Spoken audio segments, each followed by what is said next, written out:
If you love hurricanes, daiquiris, and, well, any rum cocktail, listen up. Captain Morgan's about to shake things up like never before. We're talking Bourbon Street, New Orleans, home to legendary drinks and unforgettable moments. But what if we told you the most iconic cocktails here have one thing in common? Hint, it's not bourbon. That's right, it's rum. And Captain Morgan is bringing unforgettable fun to Bourbon Street in a way you won't want to miss. Get ready for something big as we gear up for Super Bowl 59. Make sure to keep your eyes on NOLA's most iconic street. Who knows, Bourbon Street might just need a new name. Stay tuned for clues and get ready for the most legendary adventure yet. Please drink responsibly. Captain Morgan Original Spice Rum, 35% alcohol by volume. Captain Morgan Rum Company, New York, New York.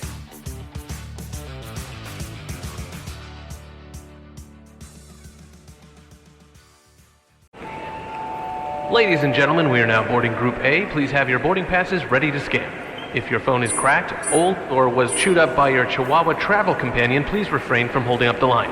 And instead, simply go to Verizon and trade in any phone in any condition from one of their top brands for the new Samsung Galaxy S25 Plus with Galaxy AI on Unlimited Ultimate and Watch or Tap, also on now. Service plan required for Watch or Tap. Trade-in and additional terms apply. See Verizon.com for details. The following is brought to you by the Social Suplex Podcast Network. This is All Things Elite.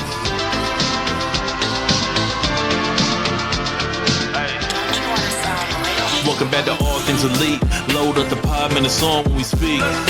Rich right here, let me warm it up for Austin and Floyd. Couldn't be no one but the boys. When it come to All Things Elite from the fan perspective, swear, man, it ain't no question. Hear from them first. Swear, man, they putting in the work. No, they had to get me for the verse. Social Suplex Network's on. I was at a time in your headphones. Austin and Floyd on the microphone. Backing out on the ring, getting in the zone.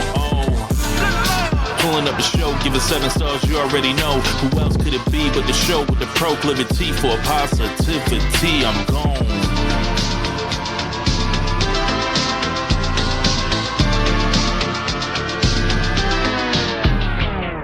Hello, everybody. Welcome to the 266th episode of Social Suplex's podcast about AEW with the proclivity for positivity. Welcome to All Things Elite. My name is Austin Sumwoods. I'm the host of this lovely show. Joining with me, as always, is my good buddy and friend, Mr. Floyd Johnson Jr. We are back after a week off. We have been some places. Floyd, how are you doing? Let's add a little bit to your introduction. Say hi to your soon-to-be back, first ever Super Bowl champion, Kansas City Chiefs fan, Floyd Johnson. Okay, I need that. No, I am. Super Bowl is Sunday. It is Thursday. I am not shockingly excited and pretty amped up about the game, so forgive me. But I am doing well. I had a surprisingly good time at the WWE Royal Rumble last week. One of my friends online took that as a sign that I'm a full-on WWE guy, and I was like, I laughed at them, and I was like, if it wasn't for the child sitting next to me that wanted to go see wrestling, I would be on the Jericho Cruise. Pretty much, man. Yeah, so no shout out. Let me tell you, I had an amazing time. I'm not going to go on long into it because this is not a WWE podcast, but, I will tell you, if you feel yourself getting jaded on wrestling, if you feel yourself like always thinking about the booking and blah, blah, blah, and, like who's friends with who backstage, what person's music using, take a kid to a show. Oh, God, yeah. I would expect, and when I say take a kid to the show, someone you're related to or a friend. Yes, not a random kid. Yes, my good friend Tyler. It is his son. I went to the festivities of the week, and we did it all out. We did the meet and greets and all that stuff. Met like 14 people, Cody, of course, was amazing. And with Tyler and his son, Mason. And I will tell you, because I do this show every week, and I'm online, as much as I ignore the the AEW, WWE back and forth and all that stuff and just let it happen. It does wear on you. You don't even know it's wearing on you. It wears on you. So I got there and, and I'm like, oh, I got to go to this WWE show. They're going to think it's the greatest thing in the world, blah, blah, blah. And I'm in my little mood. Then I took a kid to see Tiffany Stratton. Then I took him to see Cody. And then I saw him, high five Rhea and get the autograph signing. And it reminded me of why I love wrestling. Just the joy of wrestling. It is one of if you look at all the sports, it's probably the most fan-friendly activity that you can have. You don't get access to Patrick Mahomes. I can't just go to a meet and greet for Patrick Mahomes. He doesn't do it. You have to go to a practice or the sideline or get something to get down there to maybe get him signed something or pay a crap ton of money on Fanatics or whatever. But in wrestling, I'm right there. I'm taking a picture with the WWE World Heavyweight Champion, the number one guy in professional wrestling. You pay money, you get to take a picture with him.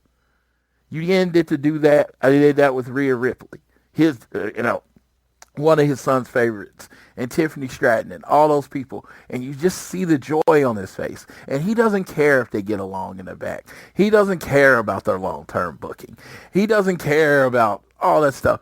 He's just like, dude, these are the wrestlers I see on TV, and these are the wrestlers I play with on the video game, and these are the wrestlers I like. And through him and his enjoyment, it elevated my enjoyment.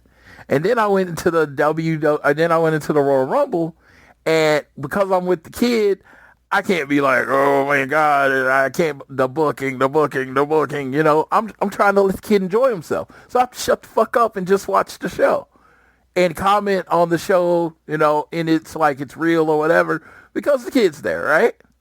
Mm-hmm. And it elevated my enjoyment of the show so much. Because I wasn't thinking about everything that was wrong with the show. I wasn't like, oh, they're bringing this person out. Oh, I've been sitting here for 20 minutes. I was just enjoying the show. And it just enhanced my experience. I had a great time at the Royal Rumble. Probably one of the best times I had. And I'm going to do my best as a human to try to view wrestling sometimes more through the scope of that inner child inside of you, instead of of course I'm not jaded, but the somewhat jaded adult that I became to be.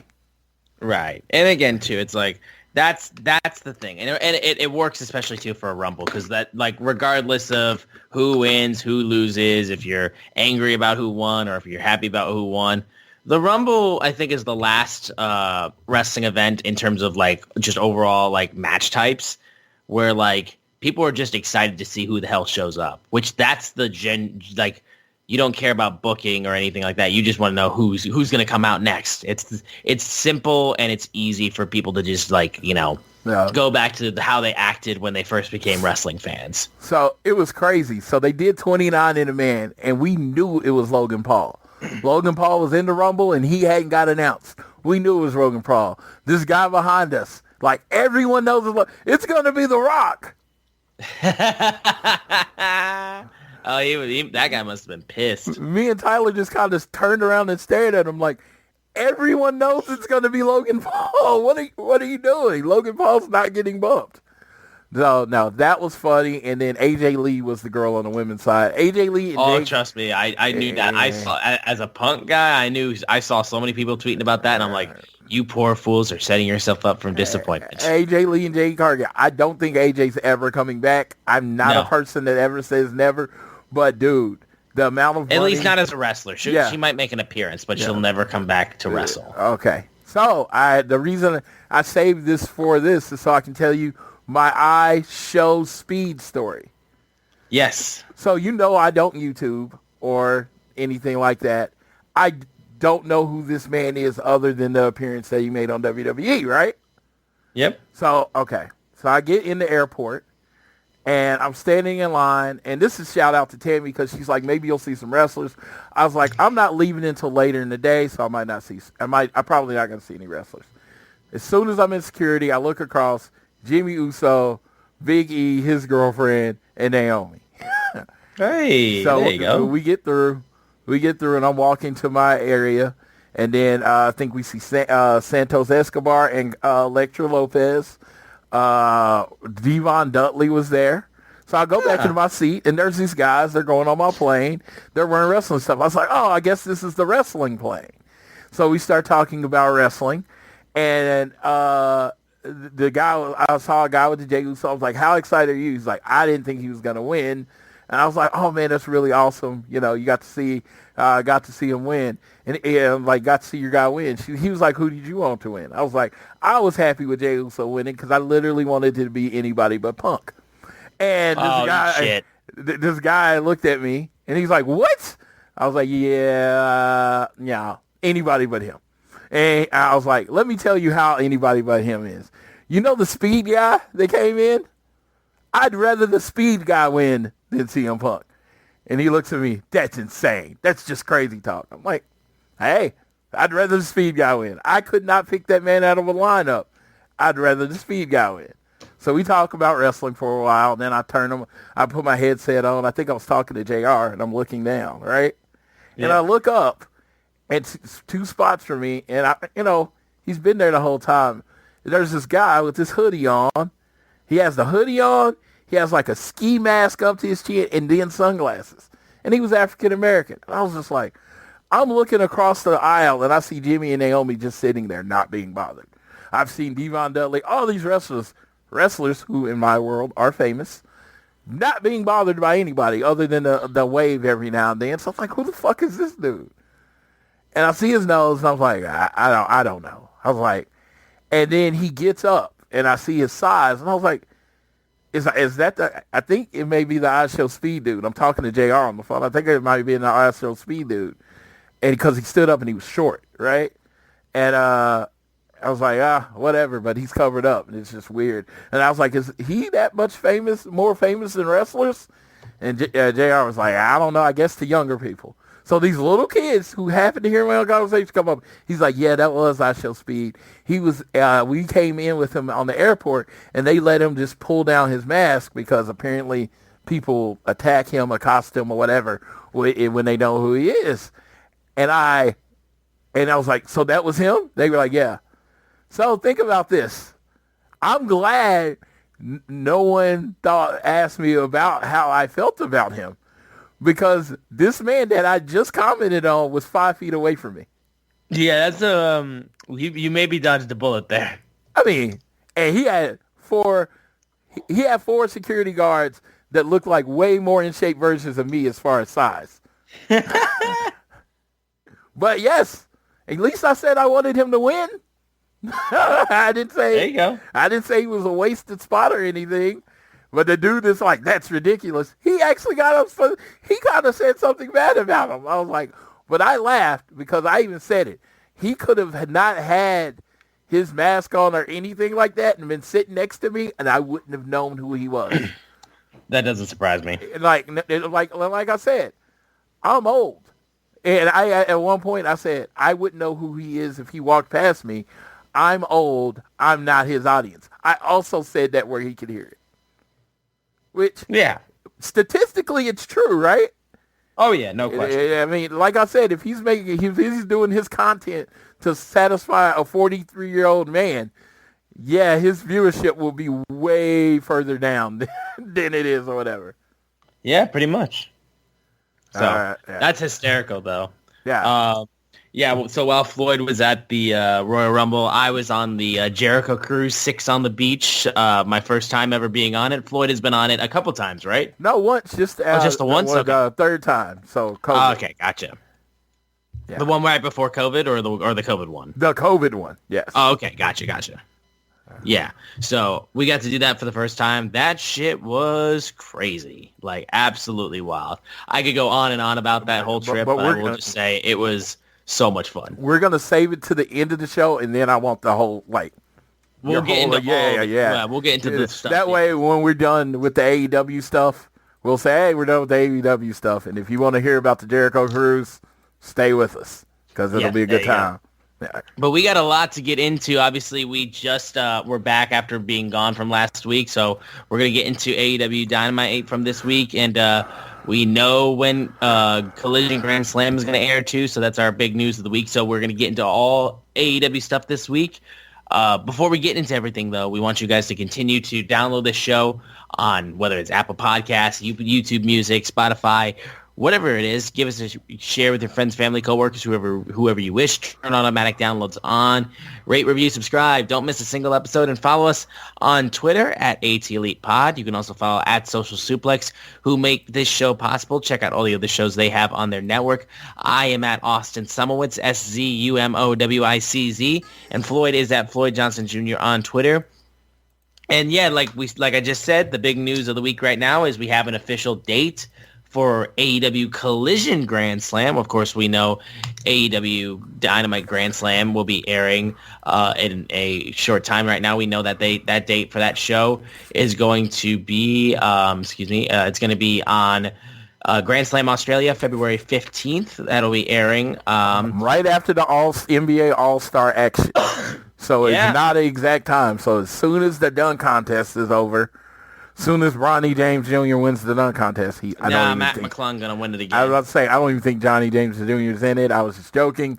But as soon as the dunk contest is over, our guys Shaq, Kenny, and Charles will kick it over to some hot Australian wrestling action.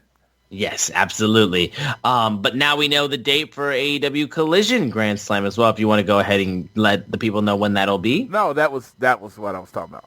Oh, that's when it is, right after the All-Star? Right after the All-Star game, February 15th. So okay, we don't have an exact time. They're actually, of course, recording the show in Australia. Now, the big thing, if I have a minor gripe, why not just let the people up watch it? Yeah, you know what I mean? Like if it's live. If it's live and people want to stay up and watch it. Yeah. Because they're going to still get the huge lead-in from the NBA. And they're not counting on the diehards to watch it anyway, so we should be able to watch it live, which is what we were told because it was going to be the first, live, it's supposed to be the first live HBO Max thing. So you can still do that and still... Yeah, you can still stream it. Yes. Yeah, that's interesting, actually, yeah. Yeah, so I don't understand why they have felt the need to make the decision not to stream it. Yeah, I wouldn't be able to tell you why either, but that being said, though, we got some, we got to quickly, I say we can quickly, real quick, go ahead and touch on some of the stuff from Dynamite not this week, but the week before. Huntsville. Yeah, that was in Huntsville, Alabama. Big thing that I wanted to talk about with that was the insane brawl that would happen between Ospreay and Omega versus the Don Callis family. That shit was wild with them just climbing all over the ring, the arena basically, and fighting each other and left off. It was a great way to start off that show. And then Jeff Jarrett lost his shot to get a world title shot because he couldn't beat Claudio Castagnoli. And oh god, I feel sneaks coming on.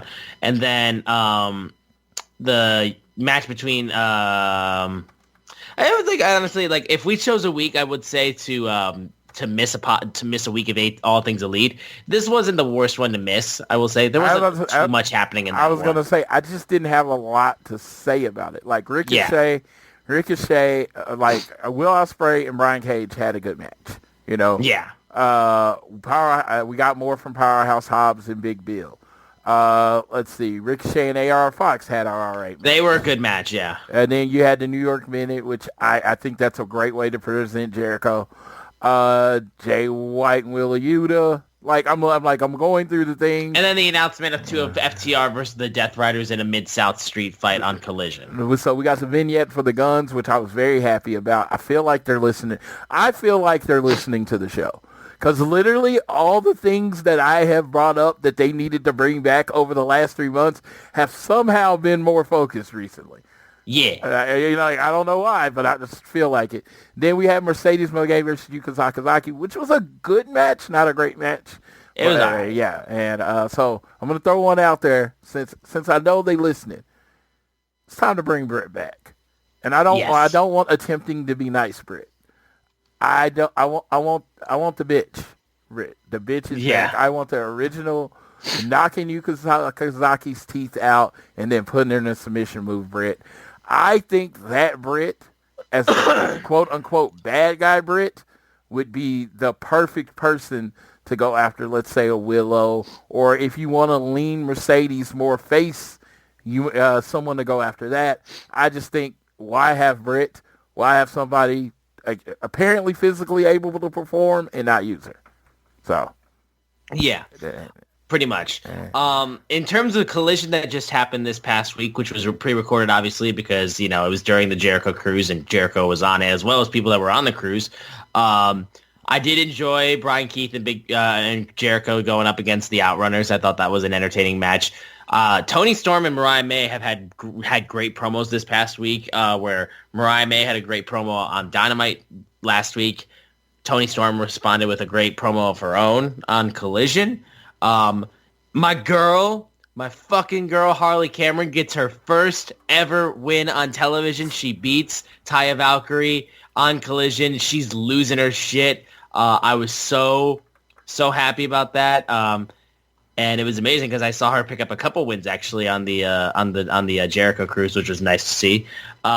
The three-way for the TNT Championship match between Daniel Garcia and Kyle O'Reilly and Lee Moriarty. That was fun. I enjoyed that.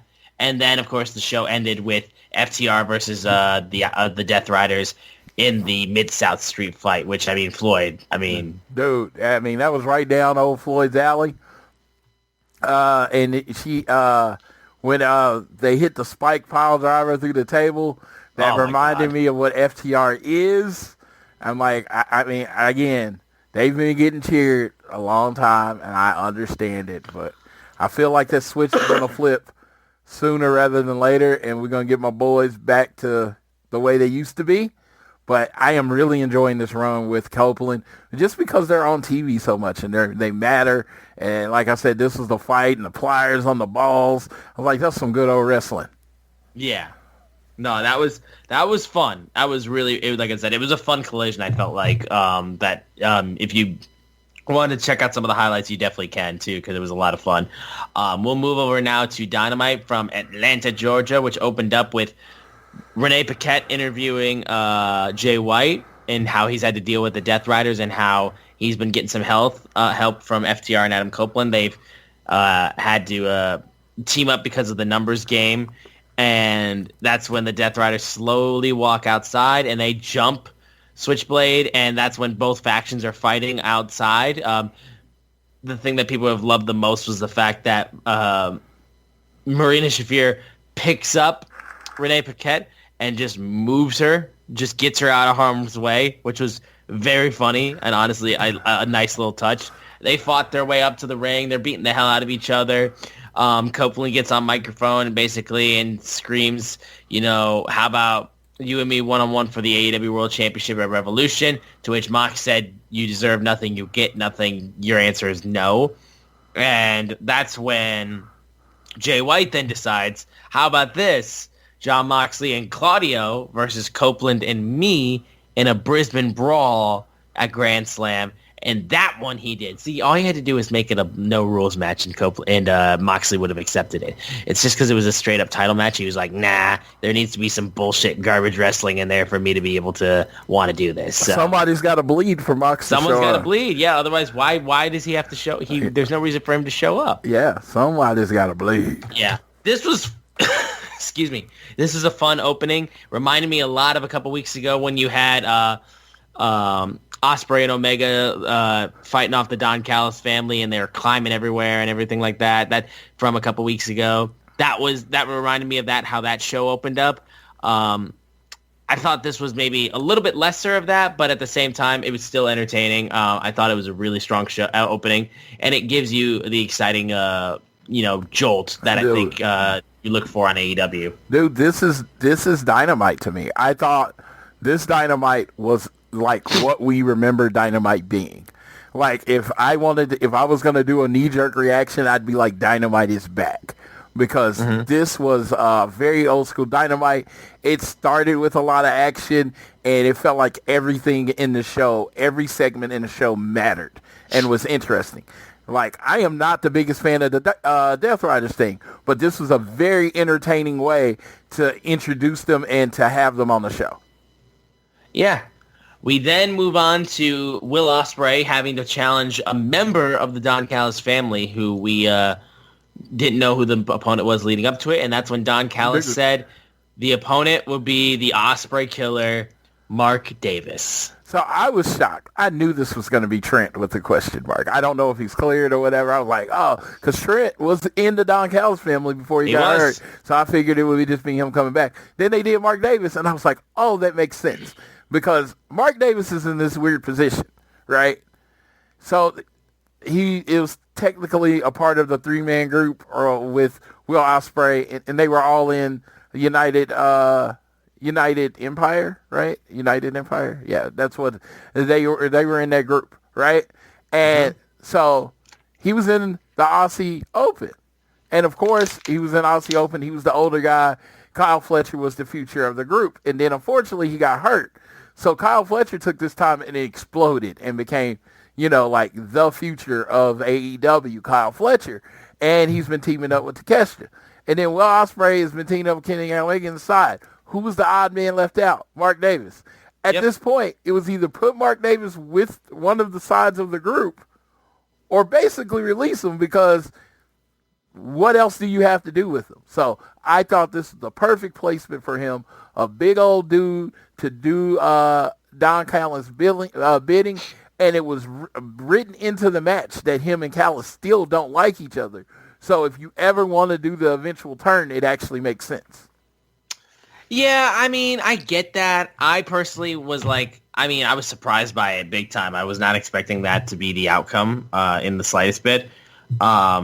Even still, though, I was kind of just like, because Ospreay just kind of just beat Mark Davis. He got a good.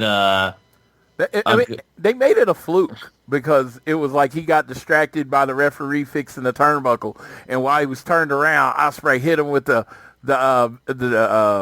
hidden blade, and that's how he beat him. So it wasn't like he just got beat. It was kind of like Will Ospreay caught him because the referee distracted. Right. But it was more so like, obviously he said, I don't know what Don Callis has on you. It might be a bit scary. Help is there. He said, basically just trying to get him to realize the error of his ways and stuff like that. I don't know. To me, it just felt like it happened. And then Ospreay was like, he acknowledged it and being like, hey, man, we're going to get you out of there. I promise. Like, they're feeding you lies. We'll make it all better. And then he kind of just moved on to just, paying attention to Kyle Fletcher and Kenosuke, the other guys that are like the main guys in the family. I could be wrong. This could be leading to something more substantial. But as of right now, it kind of just feels a little bit like a nothing burger to me in terms of just like Mark Davis's involvement. I'm glad he's there. I'm glad he's doing stuff because he's obviously gotten the short end of the stick, obviously, with Aussie Open and that whole group. And he's great, and he deserves to be able to get some big moments and stuff like that. And now that he's back and healthy, he should be able to do that.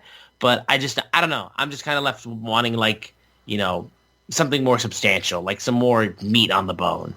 Absolutely. I absolutely. It's not like I don't think this was a world-changing event. I just think it was a good use of Mark Davis. It's nice to see him, though. That's for sure. Yeah. He talked about how he's going to be making his return to Australia.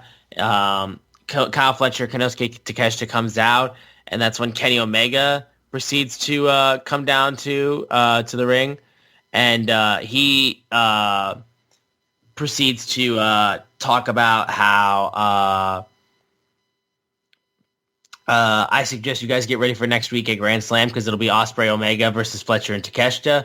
And he basically, he says, all you people will get to feel all the things that I've been feeling, and it's time for a match to prove that the future lies in this ring. He does his goodbye and good night. That being said, he said good night and good night, which made me laugh. And then he does the bang, and they hit pyro that he was not expecting. Kenny was very much caught off guard by that pyro. So it ended kind of funny, I will say. It was a little awkward. But that being said, though, I'm so excited to be able to see Kenny back wrestling, dude. It's going to be amazing. And I'm just, come on, man. Like, once we get to Grand Slam and I get to see Kenny Omega doing his thing, I'm going to be so freaking excited. Dude, the only thing I can see out of this tag match is match of the year.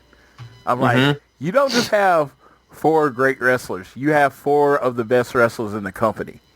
4 of the, if you're talking the top 50 wrestlers in the world, they're in it. Maybe 4 of the top 20, just depending on how high you are on Kyle Fletcher. So it's like this match has no choice but to bang. So I am looking forward to that match in Australia. Brisbane, you're getting a banger. They're going to get a huge banger. They're getting a Brisbane brawl and a Brisbane banger. And I did want to throw this out there because I saw this online for a couple times. Jay White is from New Zealand. Yes. Yeah, someone said it was like, oh, they're trying to feature all the guys from Australia. No, like, he's from New Zealand. Jay White is a Kiwi, but, I mean, it's close enough. His family will probably still be there, you know what I mean? I guess. I don't know. I honestly don't know how close Australia and New Zealand is. Let's be real. I have not taken geography since my freshman year of college a lot of years ago. 24 years ago. Damn. Damn. So, yes, I don't know how close New Zealand and Australia are. I always heard them talk about each other, so I assume they're fairly close. Yeah. Yeah. Do you know? No, I don't. Oh, okay. Yeah. We move on to the Hurt Syndicate making their appearance, the AEW World Tag Team Champions. MVP, was demanding everyone to show their respect to their new tag team champions. Shouted out Private Party, gave them props, basically just saying, you were the wrong people at the wrong place at the wrong time. He was putting everyone else on notice. If you're an AEW athlete and you're a champion, get ready because when we choose, we are going to come and we're going to take your title. But we're open for business. If you'd like an opportunity to face the tag team champions, come on right ahead. And that's when the Guns, they return. They make their official return after the vignette aired last week. And they wanted to talk business. First of all, they got a great reaction. The Guns being back was huge. They got a really good pop. And they decided to plant their flag, basically. They introduced themselves, said it was time to get back their tag team championships. MVP appreciated the moxie. And he said it'll be the Hurt Syndicate against a couple of ass boys. And then he said that, but then the Austin Gun goes, you know what? You're goddamn right. We're the ass boys. They turn it back around and they accepted that nickname. And then they do the Guns Up. If you're not down with that, we got 2 words for you, Guns Up. So next week, we got Hurt Syndicate versus the Guns. Really good match to have them defend their titles, I think, which is really exciting. So, and it's just nice to see the Guns back, dude. They got really, really good a really good reaction from this show, man. Few things I'm going to point out from this. To start with positives, glad the Hurt Business brings respect to the tag team titles. Yes. It is amazing.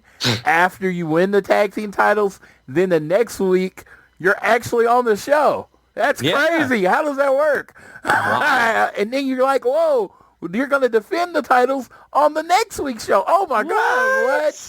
What? You mean you don't win the title and then disappear for 2 months? That's not an effective way to get things over. Second, glad the Guns are back. You know, those are my boys. I fully always had it as FTR. And then Aussie Open was going to be my F team when FTR retires. Then it was the Guns right there at 3. Aussie Open really is no more as a push team. So it's FTR and then the Guns. So I'm glad my boys is back. Boom, boom, boom. They're getting a title match. They embracing the ass boys as they are face. But, okay, now we get to 3. Confusing. Jay White says, I have to depend on people I normally wouldn't depend on the same night the Guns come back. Yeah. Are you? Nice. And then he said, where are my gold members? So he admitted they're still in Bullet Club Gold. So why didn't they help him out? Again, just a little continuity error. But again, I thought this show was a banger, so I can let that go. And no, but they set up the match for next week. I'm of the opinion, I would have liked the Guns to have a comeback match and everybody get mad and then get a title. Do it? Yeah, yes. I agree. Yeah, because I don't want the Guns to come back and lose their first match. Now, I mean, they very well could win. I doubt it. But they may do something else to completely... Might be some shenanigans in how they lose. Yeah, and like they don't lose clean. And since they are on the right side of the tracks, maybe we can get a full-on Gun Club reunion. Yeah. Okay, so we'll see. I'm going to let it play out. Because the show was so good, I'm willing to wait. Yeah. So, yeah. Renee Paquette then is backstage trying to get an interview with the CEO, Mercedes Moné, outside her locker room. And that's when a little puppet of Mercedes Moné appears on screen. And my girl Harley Cameron shows up with her ventriloquism abilities. And she's got this puppet of Mercedes. And, dude, I'm fucking dying. She's like, oh, Harley, I'm going to give you a shot at my title at Australia. Really? It's like, fucking hell, dude. I can't say enough good things about Harley. She is so good. And the best part, too, is now she's legitimately pissing off Mercedes Moné. She's just absolutely gotten under her skin. And she goes, I'm the greatest TBS champion of all time. All you are is a loser. Stay away from me. She's like literally while Mercedes is talking, she's moving the puppet's mouth. And then she just like secretly flips her off and then just like violently throws her middle finger in the air towards her as she's got her back turned, and Renee's trying to hide it so she doesn't get like jumped in the process. Dude, my favorite. I'm telling you, man, like I've said this to people so many times. Her growth has been so tremendous. I will make a statement right now. It is February 7th or February 6th, 2025. It's early in the year, and I feel 1,000% confident in saying this statement. Before the end of this year, Harley Cameron will be a champion in AEW. That's a strong statement. I am absolutely staking my claim in this, dude. She's over as hell. She has the full support of the company behind him. And then Tony Khan has clearly taken a liking in her character work and everything she's done. She is, in my opinion, one of the most like multifaceted, talented women they have on the roster, and she's funny as hell. I don't think she'll beat Mercedes, like if she ends up getting a match out of this. That being said, though, I do think she will continue to grow and be a champion before the year is done. I love her so much, and I wish her nothing but the best. Every time she shows up on my screen, I know I'm going to get entertained on whatever the hell she's doing. Dude, I mean, like, she is one of those people that every time I see her and see her entertaining, I'm like, and it, like, how did AEW get her? Because she seems built for another place. And she is absolutely killing it.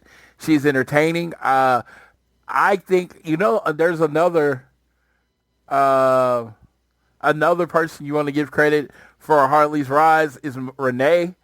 Yes. Her reactions to... She's breaking every time. Her reactions to Harley, I think, add so much to the Harley character and just how she tries to protect her. But God dang it, they could do a talent show in AEW and it literally just be featuring Harley Cameron doing one of the many, many, many things she's good at. She's good at physical comedy. She's good at singing. She can play guitar. She's a ventriloquist. Good Lord, it's like she's that guy. I'm telling you, I would hate on because they're too good.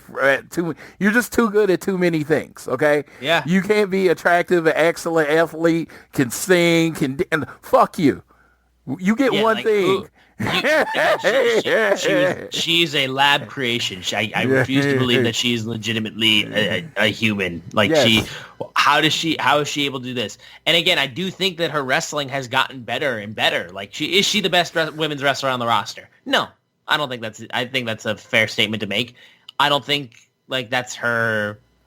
I don't think that's her lane. I don't think it is. I think that's the thing. She knows what she can do, which is a lot of things, and she does it so well, and so succinctly, man. It's just she's you can't ignore her, dude. Yes, I will say this though. She's so good at everything. I would not count her out of ending up being a great wrestler.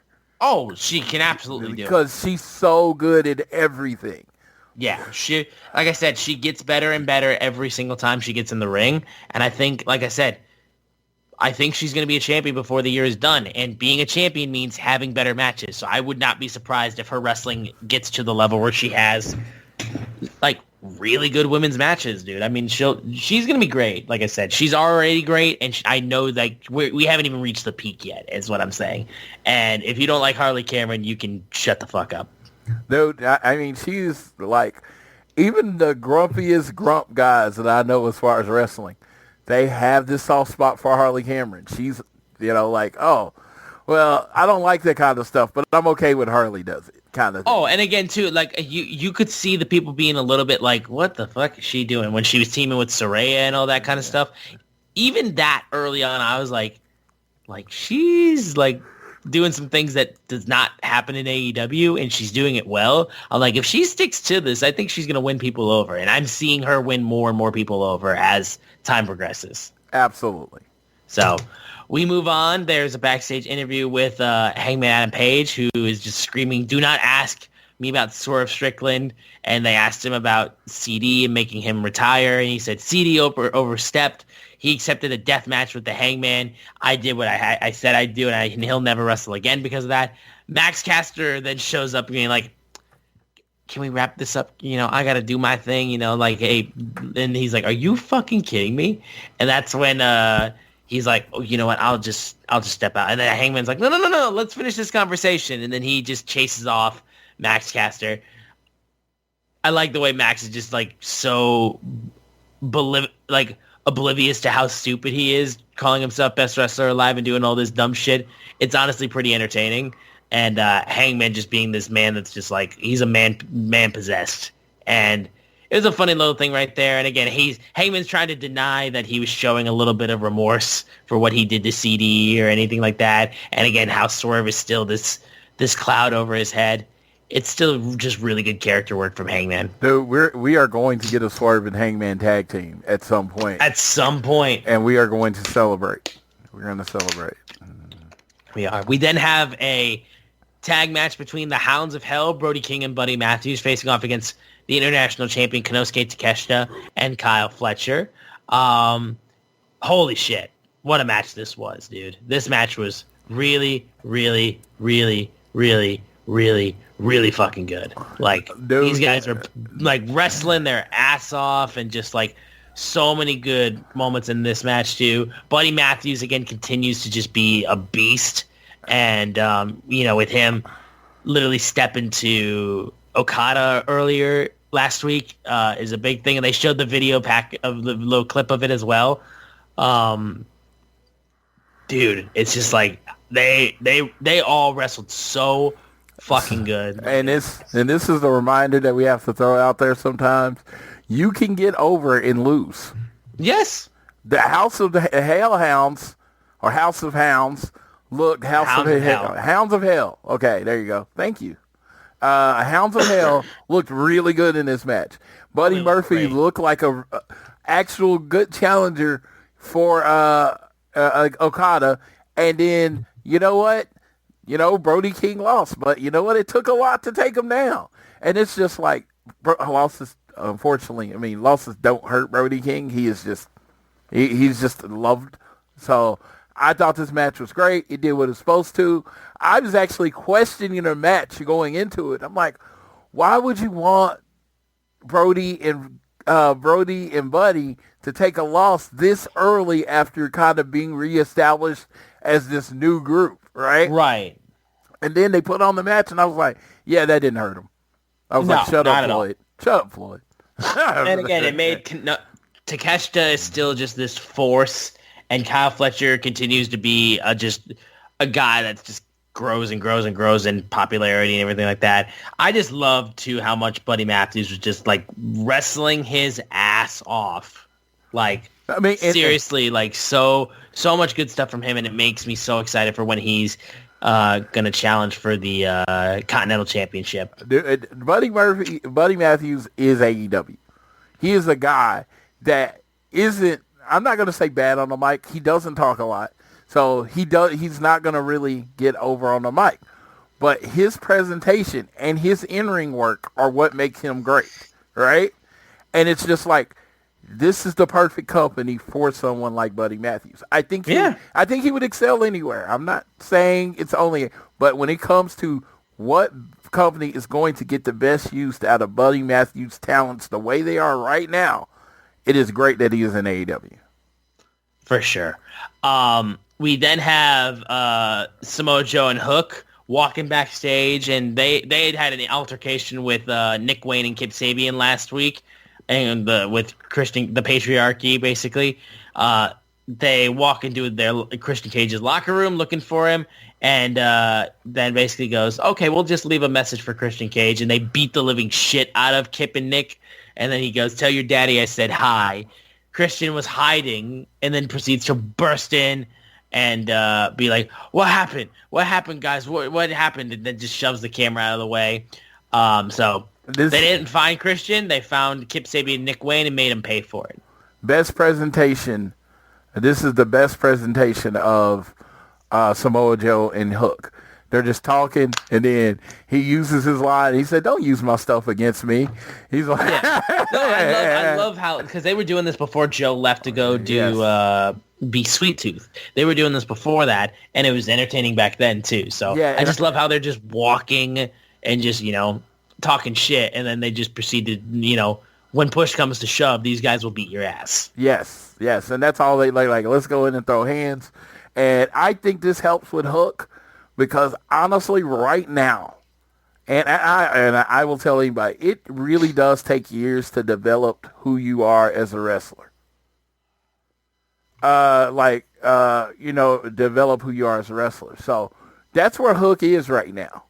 He has an idea of who he is, but it's not a fully fleshed out character. And what happens is, as you're watching it through the screen and you're watching him grow, some people are going to check out early because they're not, patient. Some people are going to be like, some people are going to wait. And then in 4 or 5 years, when he's really hooking on cylinders, he has his look down. He wants to present his character guy. People are going to be like, did I sleep on Hook? Did I just? No, you just didn't wait. Just let this man grow. Just wait. Pretty much, man. Pretty much. Yeah. MJF was then out in the middle of the ring with a microphone and basically told Jeff Jarrett, you just had to stay out of the way of a young, fast, rising, humble star, and you just couldn't do that, which is why I taught you a lesson, which is AEW. The E stands for all elite wrestling, not all elderly wrestling. And he said, now that Carney's out of my way, I'm one step closer to getting my Triple B back.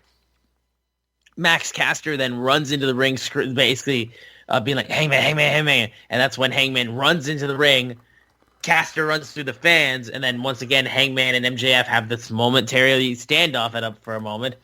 And he's like, well, I was interrupted by a worthless hack.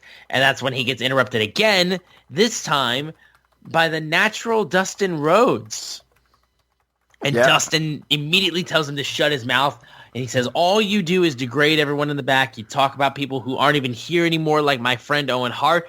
And I suggest you keep Owen's name out of your mouth, or I'm going to kick your teeth in. Stop talking about people's wives or people's past problems with drugs and alcohol.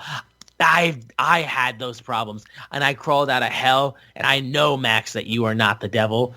And he says, you have all the potential in the world, but you decide to go to all these dark places. I'm 55, and there's a reason why I'm still hanging with these people. It's because I'm a survivor, the last of my kind. I've survived everything, anything you can think of, I've been through. And that's when he said, when I'm gone, the mold will be forever broken because I'm better than you, and your punk ass knows it. To which MJF goes, hey, give it up for Dustin. But listen, that part where you said you were better than me, I'd imagine all those years of you being a worthless drug addict turned your brain into Swiss cheese. But let me smarten all these people up to what you're about. Because you took 37 years of blood, sweat, and tears just to get out of your daddy's shadow. But now, you know what's so sad is that after all that hard work and sacrifice, now you live in the shadow of your baby brother. And that's when Dustin he decks MJF and they start brawling. Security separates them. And that's when MJF runs back into the ring, and right before security is able to stop him, low blow kick, and then he celebrates over the top of Dustin. This was then followed by Dustin cutting a promo backstage, and he basically goes, "You know what, motherfucker? You want to act like this and you want to do all this? Like, I have a challenge for you. Basically, we're gonna fight. Basically." So he throws down a challenge for him, and he says in Austin, Texas, on Tuesday at Ring of Honor, "I'm going to kick your ass." Yes. Yeah, as soon as he came out, I was like, next week's in Austin. I looked at Crystal, next week's in Austin. Next week's in Austin. And she was like, what is... she's looking at me because I sound like I got Tourette's. And she's like, oh. Yeah. And she's like, oh, they're going to... Oh. And I was like, because Dustin's from Austin, so it's going to happen. And she's like, oh, okay. She finally caught up with what I was saying. And I was just like, this is pretty cool. I was like, pretty cool. Yeah. You think about it, though. MJF literally got like 3 future matches over. Yeah. I mean, obviously, the Jeff Jarrett one is one that people really don't care too much about, but MJF versus Hangman, MJF versus Dustin, like, he got a lot of things done in this segment. Dude. And Dustin cut a promo and a half, like 2 of them two really good promos on this show. And like, this is really good. I even liked it how, like, in my head, I was like, he knew MJF was going to go to the drug addict shit and he beat him to it, and he still took the low-hanging fruit. That shows how just literally pathetic MJF is that even though he knows that the low-hanging fruit was pointed out, and he's like he's still going to go there. Because I think that's what they're going with. That's all he has, Literally. It's like, oh, that's all I have. I don't know how, like, there's nothing else for me. And so I thought that was pretty cool. What was I going to say? I just thought Dustin, fiery, this is pro wrestling. Right. The old guy that's been through some shit, the young guy that thinks he knows everything, and it's just playing out, like the old gunslinger. He's like, I'm the last of my kind, which is really cool. And against the young gunslinger that thinks he can take everybody out, and he is so insecure about his spot right now, and it was just that anybody that's getting any more attention to him. Jeff Jarrett got a little more attention to him. He had to go out. Dustin Rhodes comes out and he gets attention. He doesn't like it. Hangman, the fans are loving Hangman, even though Hangman may be a bigger dick than Max was, and he's like, he doesn't like it. Everything is bothering. He is so bothered right now. And this is the perfect way, to me, to position MJF when he's not going after a world title. It's just like he's kind of in everything. And you can go many, many different ways with them. But it looks like the ultimate way they're going is MJF and Hangman. And, hey, that gets Floyd going. That's AEW. That's my AEW. That's the AEW I tell my friends to watch every day when I was doing that. That's the AEW that I get on Thursdays and get excited to talk about.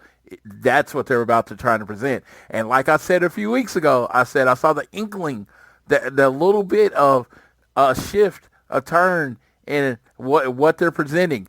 I think this week fully represented the like, I wouldn't say like kind of an overhaul in everything else, right? Yeah. Like, if you look at the Death Riders, it was a very small part of Dynamite. It was like the first 15 minutes. Then they were gone, right? And then they focused on everything else. Perfect. That's what we were saying. Okay, if you're going to deal with the Death Riders, which everybody's not feeling, how about you just make the rest of the show better other than that? And they have successfully done that over the last 2 weeks. Yeah. And we're at this point where I'm like, I feel like we back. But because of a lot of the wrestling that we've gotten over the last little bit, I'm going to wait to say we're back. Ladies and gentlemen, we are now boarding Group A. Please have your boarding passes ready to scan. If your phone is cracked, old, or was chewed up by your Chihuahua travel companion, please refrain from holding up the line. And instead, simply go to Verizon and trade in any phone in any condition from one of their top brands for the new Samsung Galaxy S25 Plus with Galaxy AI on Unlimited Ultimate and a watch or tab. Also on them. Service plan required for watch or tab. Trade-in and additional terms apply. See Verizon.com for details.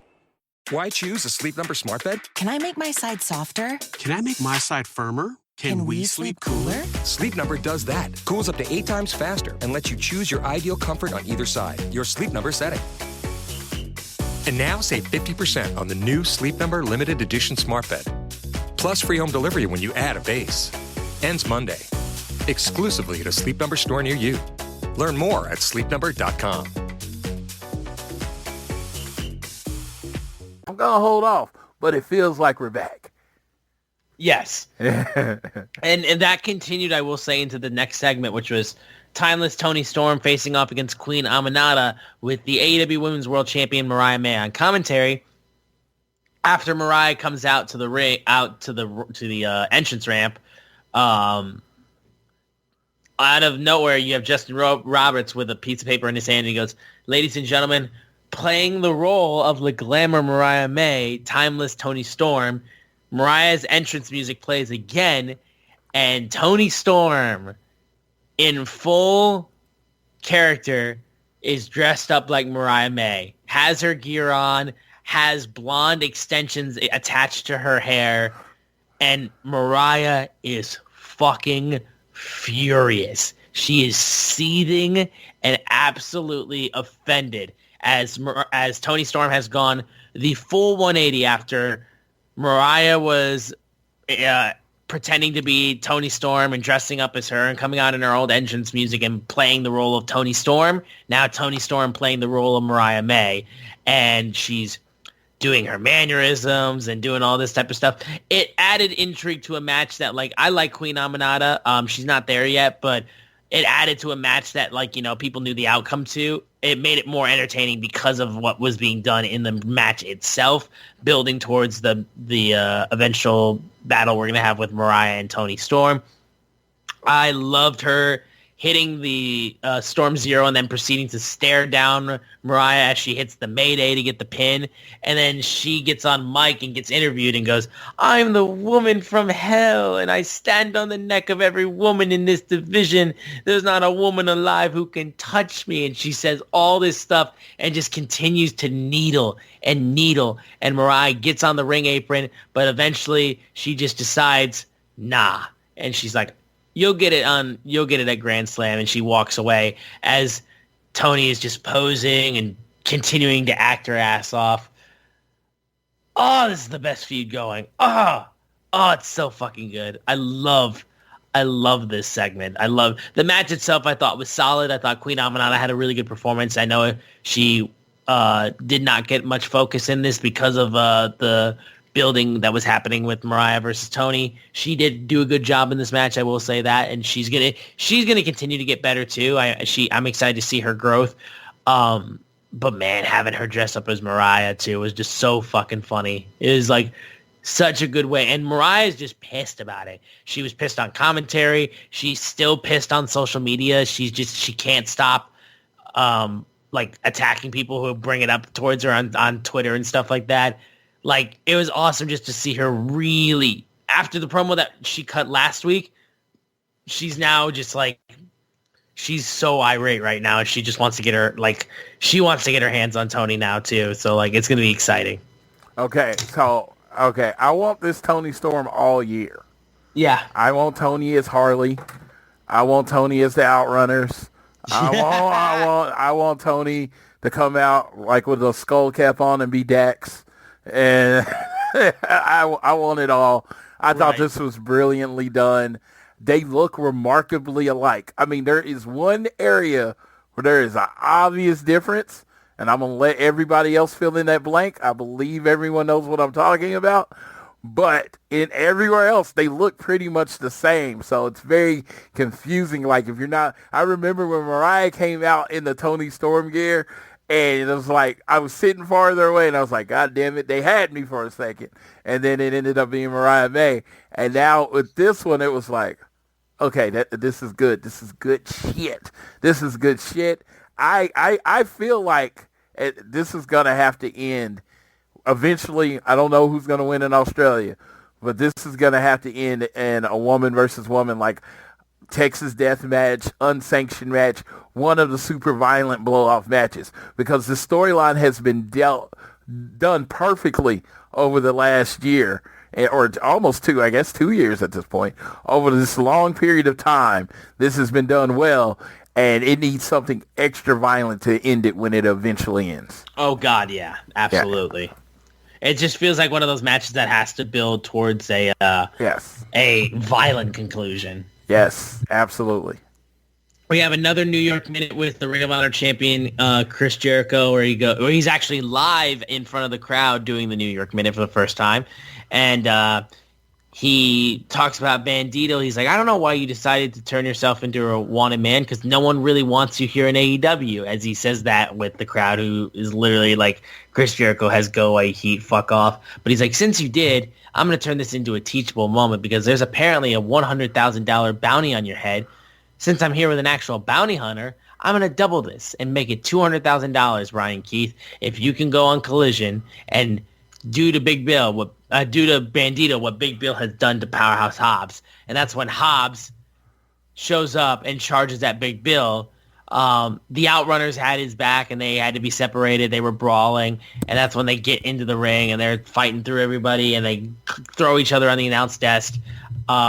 Big Bill into Hobbs' feud, I think, is getting a little better and better too. So I thought this was all right. I wasn't like saying it was anything insane, but I thought it was all right. No, I thought it was good. Big meaty men slapping meat.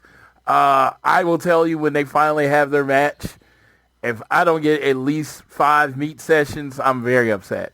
I have decided, yes, this is one of those things. I have decided what I want before the match start, and I'm going to complain if I don't get it, because everybody just wants to chant meat when Will Hobbs is out there. Let him chant meat. Meat could be your yeet. Let's go. Let's go. Like I said, it's his chant, and he needs to use it, basically. Yes, and he needs to say it in his promos. You know, he let meat be your yeet. Yeah, so we go into the main event now. Ricochet versus Swerve Strickland. Fucking hell, what a match this was. Like, this is a great main event. It isn't one of those, this is AEW situations, because when I tell people, like, what's the difference between AEW everywhere? You put this match on. Yeah, because you get the story, right? You've gotten a good story. They've cut promos. They've told you the story, why they don't like each other. And then they accentuated it with a good match. Yeah, they showed the video package leading in the show leading up to the match. And that's when wrestling is perfect to me. This is my perfect presentation of wrestling. You give me a good story, then accentuate it with a good match. Right. It's like what Swerve tweeted out recently, which was like, story feeds into wrestling, wrestling feeds into story, basically. It's like you can't have one without the other, basically. Correct. That's pro wrestling. Yes, I can enjoy just the match. I can enjoy just a good story.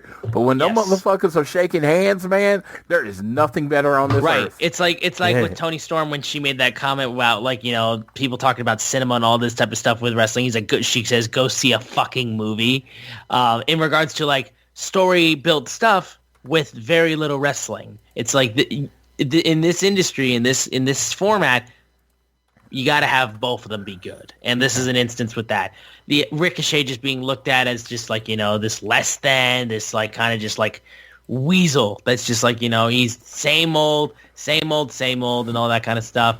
And Ricochet stepped up and made himself into a dangerous threat. And that's the biggest thing. Swerve is one of the most dangerous men in AEW. He is a vicious man. He has got no remorse for whatever he does, and he carries himself with a swagger of a former AEW world champion. And Ricochet fought his ass off and fought back from things that would beat normal men.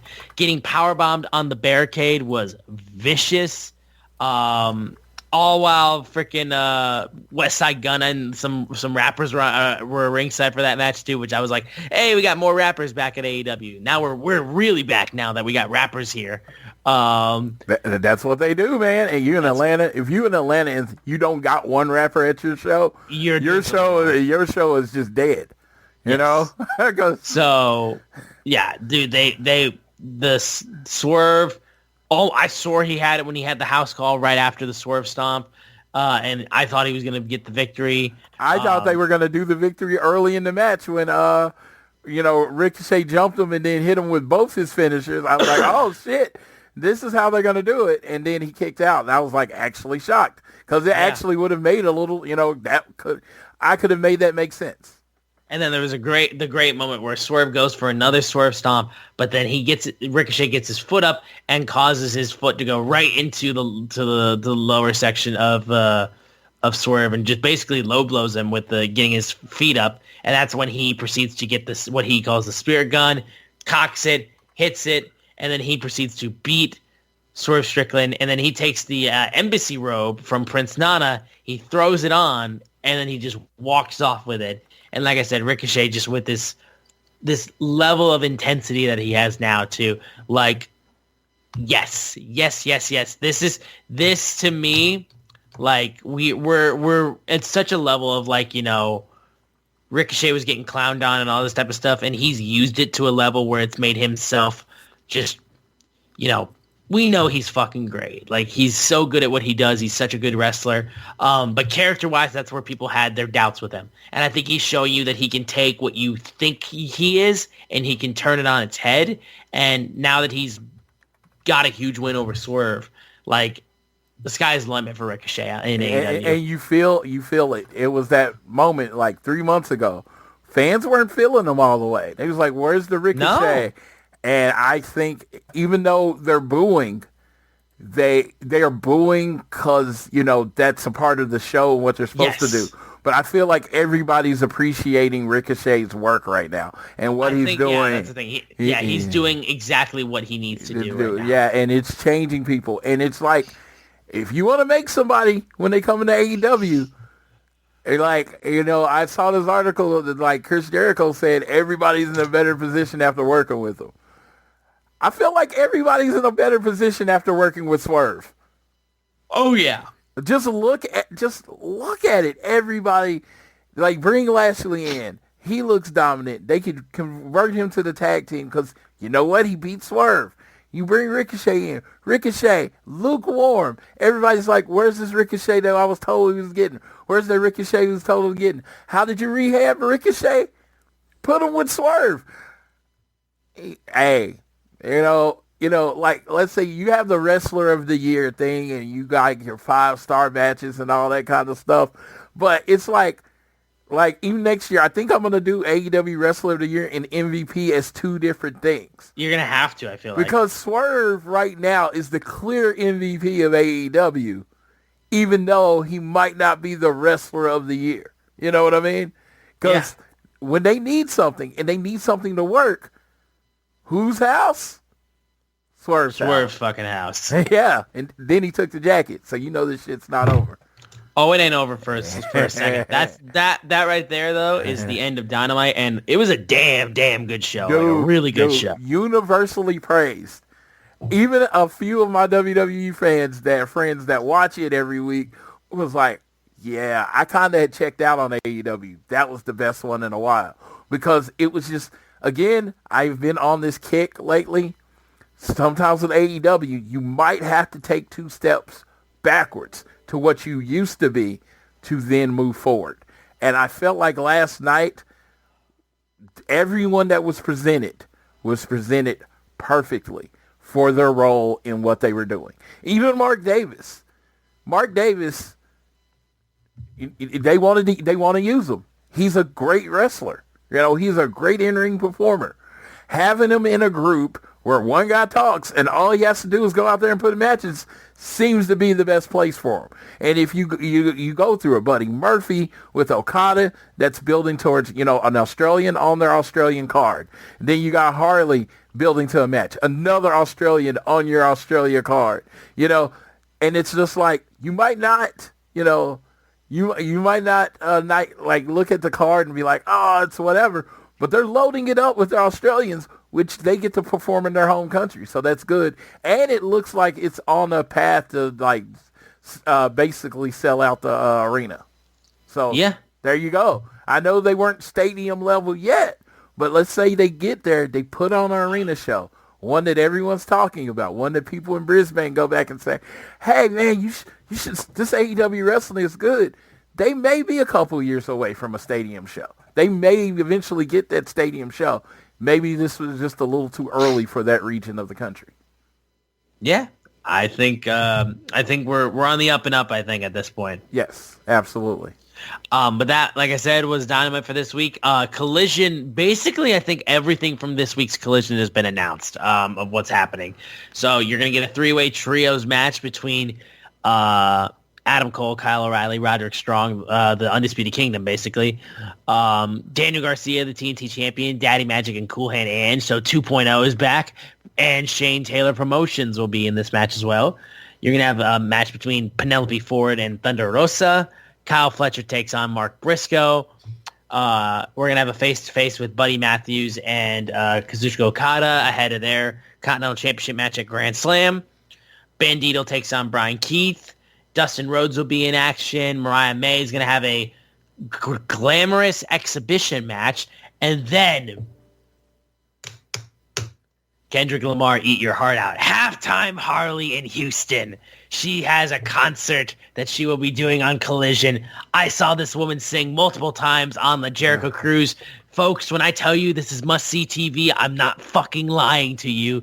She is going to tear the house down. I wish I was in Houston to see this. Yes, and it's going to make you just a little jealous. Not all the way jealous, just a little. I will be in Houston to see this. Yes. Yes, I will. I will be in Houston. Tomorrow is the February 8th. It is my wife's birthday. Yay! Even though she forgot, apparently she's the one. How does that happen? She forgot she was the one that chose the show. I was like, because I was on the phone with JR, and I was like, tell JR who picked this show. And she was like, you did. And I was like, whoa. I didn't pick this show. She was like, didn't you? I was like, dude, we were sitting here watching the show. It popped up that it was on February 8th, and you said, why don't we go to that? I was like, you want to go to wrestling for your birthday? And she was like, yeah. And I was like, that's weird. Because I don't, for everyone that does not know me, my favorite thing in the world is birthdays. Mm-hmm. But I have this thing, your birthday is about you. I generally won't even give suggestions for her birthday because my wife doesn't really like to choose a lot. She's not a big chooser. So I make her choose on her birthday, though. I say, choose what you want to do. The only reason wrestling came up is because she picked it. Because I would never pick what someone does on their birthday. That's right. That's just insane to me. It's like, it's your day. So she picked it, even though she doesn't remember. We're going to the zoo that day. That's going to be fun. And then we're going to watch some wrestling. But yeah, I get to be there for that show. I don't think FTR is going to be there, which is, a little bit of a bummer. But it looks like I get a lot of Harley, so I'm okay with that. Yes, exactly. So I think to feel the wrath. Definitely enjoy feeling the wrath because I mean, it's unavoidable. You can't not feel the wrath of Harley Cameron. Yes. That's what we have for Collision. Then AEW Dynamite Austin. I forgot to mention this too because when I said Ring of Honor, that was a misslip.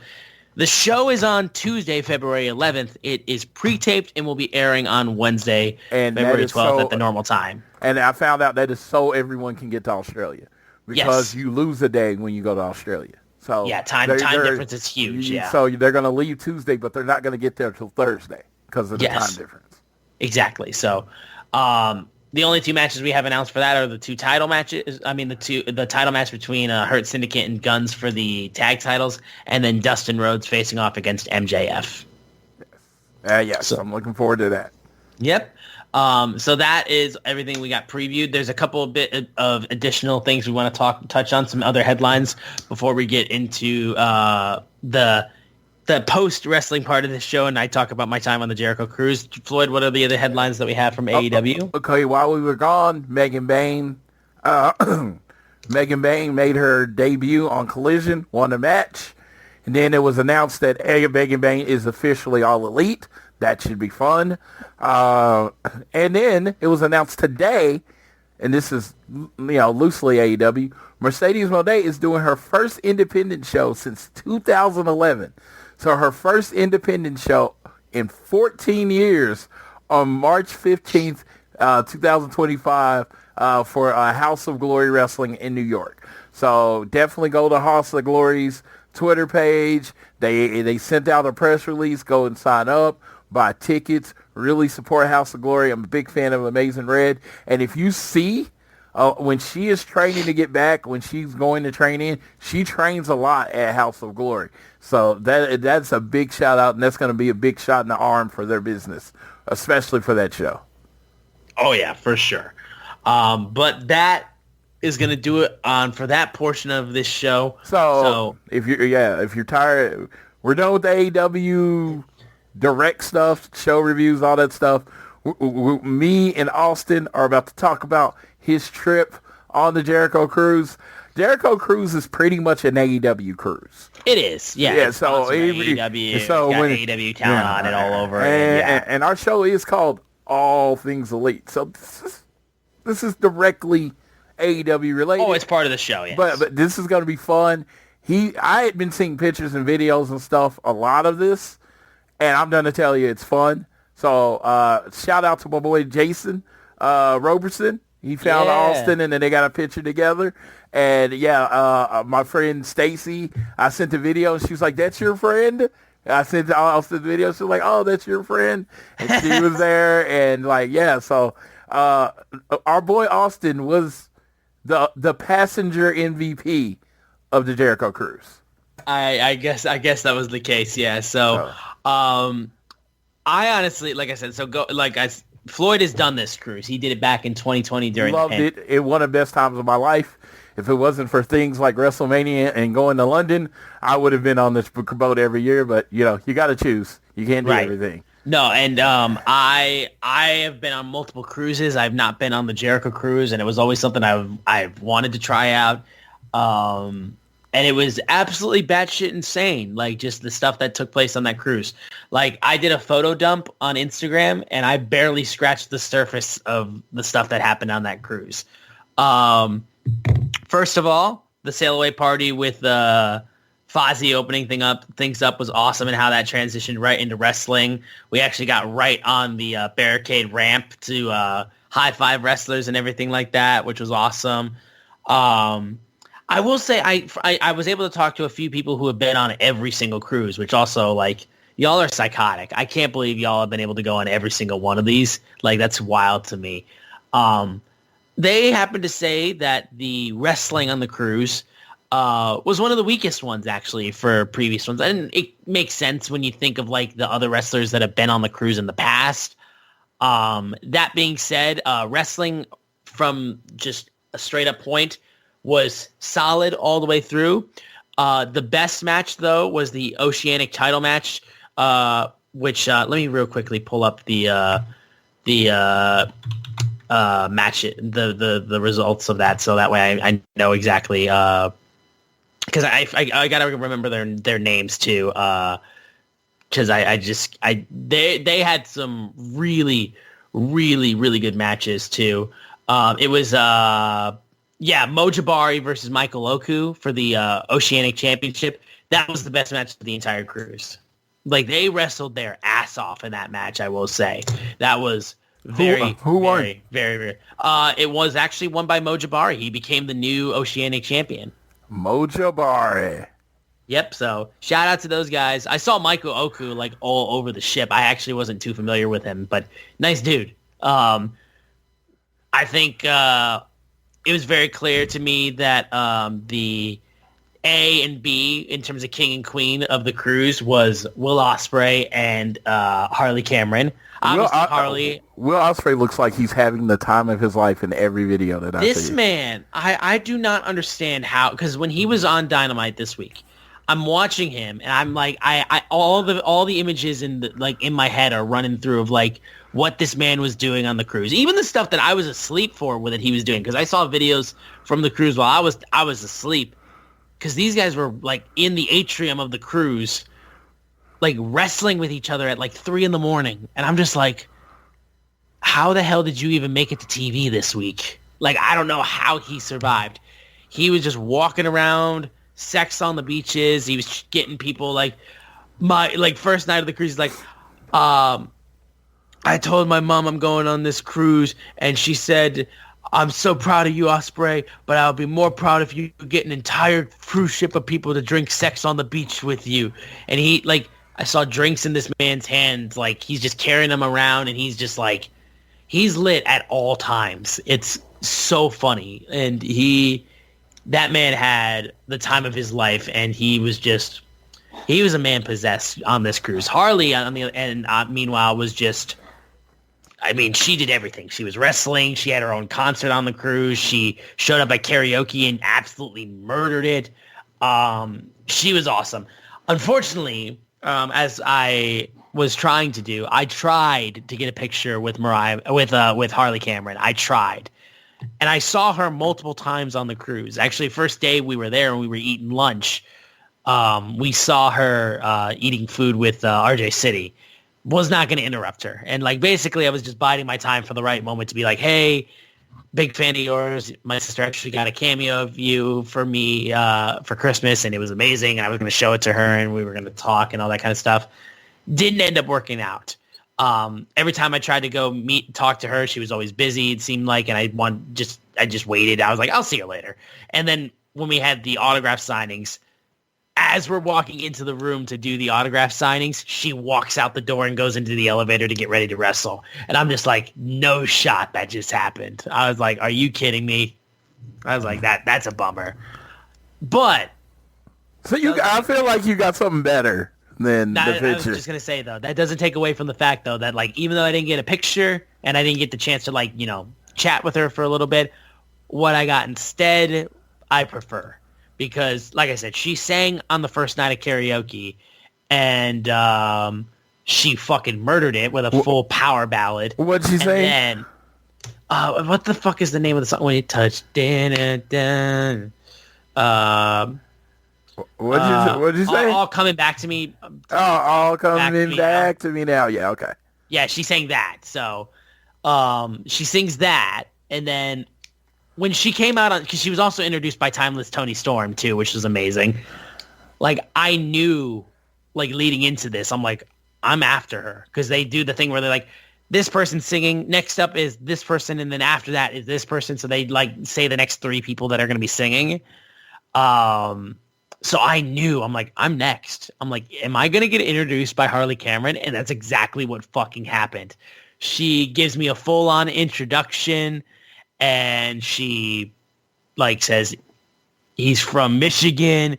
If you don't know him, his name might sound like Boston, but 'tis not Boston. 'Tis Austin. And she says, congratulations on the name, and shakes my hand, and then, like, runs off immediately. And I have to follow up Harley Cameron, which is a impossible ask. I think I held my own for the most part. Saying Usher's Yeah, which was a lot of fun. I posted it on my Instagram, my Facebook, and all that. So if you want to see the video, it's there. It was a lot of fun. I want to shout out my little sister, Sydney. She was the second person to sing. She signed up later than me, but somehow managed to be the number 2 person to sing on karaoke. What'd she sing?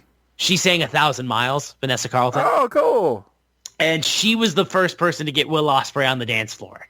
And it was amazing because he's doing the da-da-da-da-da-da, and I need you, da-da-da-da-da.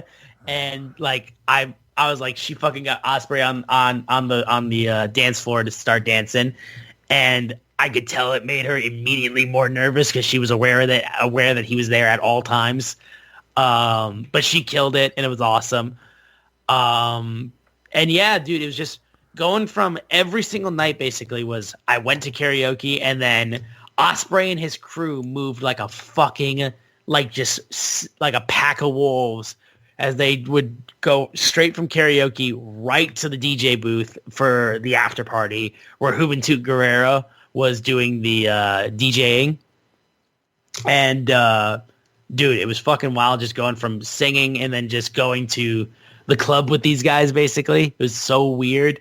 I gained a new love for Nick Wayne on this cruise. That man was super cool to me and shouted. Like, when I met him at the autograph signing, he was like, "Oh, you're the dude from karaoke." He's like, "Are you going to be singing tonight?" I'm like, "Yep." He's like, "All right, I'll be there." And then, was just giving me tons of props. He's like the only person there younger than you, right? Yeah, yeah. I mean, I'm older than Daniel Garcia. I think he's 25, right? Oh wow, yeah. Yeah, I'm older than Daniel Garcia too. You're so old now, dude. You're getting old. You're aging out. I know, man. I'm 28. It's crazy. It's just like, what's happening here, man? And even though I look significantly younger than all these wrestlers, I'm somehow older than them. But yeah, dude, I the second time I sang to Daniel Garcia was on there. There was a new chant that I did not know was a thing that wrestling fans like to chant, because before I got up to sing the second time, people recognized me from the first night and was like, "Oh shit, this guy's back up there." And people started a "this guy fucks" chant in regards to me singing. And I was like, I was trying to hold back my laughter because it was absolutely killing me. And to which, after I sang, second night I sang Bruno Mars, When I Was Your Man, they then did a "holy shit" chant, which like that threw me for a loop, because like I'm on a cruise with all these wrestlers and yet they're chanting "holy shit" to me. Like I felt very humble in that moment. I will say, you are a performer, sir. That's what you do. Hey, Rich Latta, if you listen to this, we need to get him. We need to get him on a song. We need to get. Oh, I'd love to do a song with Latta. Yeah, that would be fire. But then like they do that chant again to me, to which Daniel Garcia like puts me around his arm and goes, "Can you confirm?" And I'm like, "Oh, let's go." And I was just like, "Yes!" And DG's just like, "Aura, aura, aura, aura," and then I'm just like, well, I got to do it now. And I immediately throw my hands up, and then we do Daniel's dance together. And like, yes, shit was so fire, man. I saw it. Yeah, that hip thrust. Yeah. Oh, it was so fun, dude. It was so fun. Like the whole trip was amazing. I met so many great wrestlers. And like I said, it was Thunder Rosa too. Oh my God. Like, I know you especially love Thunder Rosa. I know that for a fact. That's my lady. Yeah, so she had a really entertaining match on the last day of the cruise, which was a Falls Count Somewhere match where it was her versus Nyla Rose. And basically, the referee knew where the one and only spot on the cruise where pinfalls and submissions counted. And no one else did. So, like, they're trying to pin each other on the ramp, and she's like, "Nope, that's not it." And, like, doing all this stuff. They fight into the crowd, and they're doing all this shit. I'll send you the video after the cruise. I mean, after the podcast. And they're fighting through the crowd. Like, Thunder's throwing beer at her. There was a point where they, like, made out in the ring. And then, like, she's biting Nyla Rose's lip. And then, like, she goes, "This move I could never do on television, but I could finally do it here." And she just full-on shoves Nyla's face into her crotch. And, like, Nyla then has this dumb look on her face like, "Oh, my God, that was the best thing ever." Like, that match was fucking ridiculous. And eventually it ends with Nyla getting thrown into the pool by Thunder Rosa. And it sounded like the only channel that could show this match was HBO. I was going to say, yeah. I know Floyd said that they were going to show some of the matches from the cruise on Ring of Honor. They're not showing that match. Yes, that's funny. But the best part, too, was afterwards, I'm in line for the last day of karaoke, and Thunder Rosa's right behind me, and she's going to sign up to sing karaoke. So I start talking with her, and she recognizes me from the club, from dancing, because I got to do, like, a little dance circle thing, and it was awesome because Thunder Rosa was there. Maximum Male Models was there, so I got to touch tips with them, which was fucking awesome. And she was like, "Oh, you're the kid that was dancing," and all that kind of stuff. I was like, "Oh, yeah. And she's like, "I didn't know you could do shit like that," because I had met her earlier in the cruise and the meet and greet stuff. We were talking about stuff and everything like that. And I also told her, I was like, "Hey, I got a podcast buddy, Floyd. He loves you. I'm sure you know him and everything like that. But I was just like, he wishes he could have been here, but like he would have wanted me to tell you like he thinks you're amazing and all that kind of stuff. And she was like, oh my God, thank you. So I shouted you out to Thunder, which I was. Thank you very much. She sang, and the best part too is she sang "You Ought to Know" by Alanis Morissette. Oh, that's a good song. Good karaoke song. Dude. Great karaoke song. And then the best part too is in that second verse where it gets to that point, and then regret the day that when you fucked her. She gets right in my face and screams it at me, and I'm just like, I can't believe you cheated on the Thunder Rosa like that. Yeah, I felt like I did. I was like, I'm not even with this girl, and she made me feel like I was cheating on her. Like, I think Thunder Rosa took a little bit of a liking towards me, which made me feel very special because she's amazing. I think she's awesome. So that was a really cool moment too.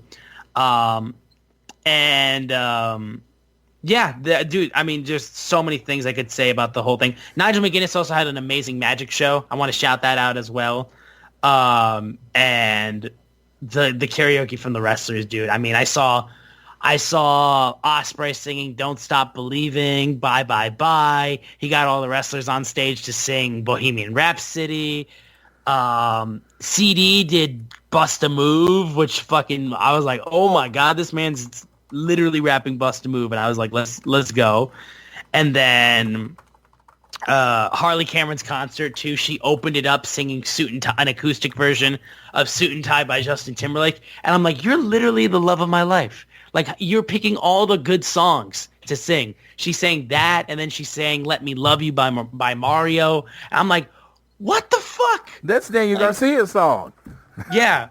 I heard him do that song in karaoke. Sang Mr. Brightside and Separate Ways by Journey, and I'm just like, can I pay? I'll pay money to just listen to this woman sing for hours and hours and hours. I was just like, she chooses all the good songs, and she's amazing at it. So it feels like we need everything that was on the cruise at StarCast.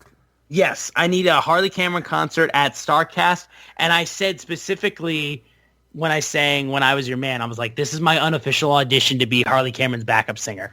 I will make that happen, goddammit. I want to be able to do backing vocals or sing a duet, too, because she also sang Shallow. And I'm like, if I could sing Shallow with Harley Cameron, holy fuck, that would be the highlight of my life. Dude, there's some parts made to stare each other in the eye and sing, you know. That's good stuff. That's good stuff. Also, too, I will mention, I saw Ricochet like 7 times on this goddamn cruise. Like, Ricochet was the one that I ran into, I think, the most besides Ospreay. Let me ask about the more important person.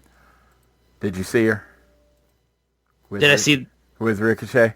Was she with? Oh, Ricochet? Samantha. Yes, I saw her. Oh my God. Yeah. Yes, she. I mean, if you saw her Instagram too, she had the fit on point for the cruise as well. I was like, I told her too, because they had some matching outfits too in there, and I was like, let's fucking go, y'all are killing it. And she's like, thank you. Super nice too. She's super nice. Respectfully, I saw it. Yeah. Respectfully. Yeah. Respectfully, yes. Ricochet had when we met him too the first time, he had a straw hat, Eagles hat on. So obviously to this man, he's just like, man, Ricochet wouldn't like me. No, I feel bad for Ricochet. I mean, hey, he's an Eagles fan. Congratulations, and I'm glad you're sticking with your team. There you go. Tell me how you feel Monday. Yeah, and then I told him too. I was like, I just wish you were wearing a Lions hat, man. And he goes, oh, dude. I was like, I was rooting for them, and like I will say though, it's like I did not want to face the Lions. I was scared of them, so I was happy we got the Commanders. And I was like, well, I appreciate y'all dropping 50 on them. It made my cold heart. It made my cold heart a little bit better to see you guys kick their ass. Shout out to Ricochet on Wednesday, and shout out to Josh Allen today. Because those are the only things you're winning this week. Just saying. There you go. And then there's a belly flop contest too. Will Ospreay and Ricochet were amazing in that as well. And then the best part too was Ospreay does his belly flop. Ricochet does his, where he literally does a shooting star press in belly flops perfectly. And then we were on the cruise with my my sister Sydney, her friend from work, and her friend's boyfriend, and his name's Adrian. He had to follow up Ospreay and Ricochet. He did not do that. He botched it so bad. He tried to flip and he didn't even belly flop. He landed on his ass in the water. He tried to run back up and do it again. And it was terrible, and he was getting booed to hell and back. And I was literally like, Adrian, you were the chosen one. Why did you do this? You should have fucking just gone simple with it. You were the chosen one. Yes. Star Wars, baby. Love it. Yep. And then I will also say too, holy shit, because the other karaoke thing I forgot to mention too was the Outrunners saying I Want It That Way with Jay Lethal, who was there as Black Machismo, which was amazing. But then what the fuck is the group's name with I keep forgetting the group's name. But it's who's the guy who's like the snapping dude? Like he was with oh my god, I'm so bad with names, dude. I'm telling you, it's the worst thing in the world. Fucking hell, dude. I'm gonna get it. He used to team with why the fuck am I blanking on these people's names? I feel so terrible right now. Snapping dude? Yeah, he's Are you talking about Enzo Amore? Vincent, yeah, from the Righteous. Oh, Righteous, okay. Yeah, so not Vincent, but the other dude. Dutch? Dutch, yes, Dutch. Oh my god, it feels fucking so stupid. Dutch was doing karaoke with them as well. That dude sang his ass off. He belted the final chorus of I Want It That Way. And he got an amazing reaction from everybody because this was his moment. He was going to use it and he was going to shine, and he fucking did, dude. So apologies, I forgot their names so badly. I feel so stupid for that. But yes, shout out to the Righteous, Vincent, Dutch, and then also the Outrunners and Jay Lethal. They did a good performance of I Want It That Way, which is very entertaining as well. But yeah, dude, I mean, just meeting so many cool people. Everyone was super nice to me. Got to see some fun wrestling. I would absolutely go on it again. The problem is they announced that the 7th one is going to be in November, which is literally during playoffs of high school football. Impossibility for me to make it. So I will have to hopefully maybe make it to 8 if they do an 8th one. I can't make it either. I got Japan and Italy next year. There's no way. No way I'm making it. No shot. I mean, unless I hit the lottery between now and then, which would be impossible because guess what? I don't play. It's just one of these side note things.